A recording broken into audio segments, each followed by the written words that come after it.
আলহামদুলিল্লাহ এইটো হ'ল মছজিদ আল আৰিছ মক্কাৰ পৰা যেতিয়া আমি মদিনা অভিমুখে ৰাওনা হৈছিলোঁ এই মছজিদতে আমি নামাজ পঢ়িলোঁ আৰু বদৰ যুদ্ধস্থান আমি জিয়াৰত কৰিলোঁ আলহামদুলিল্লাহ।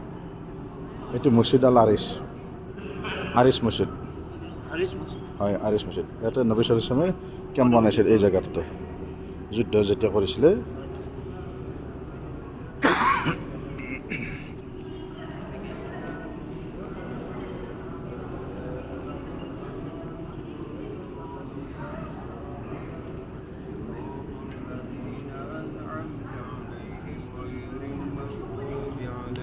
এইটো হৈছে মছজিদ আল আৰিছ মছজিদ।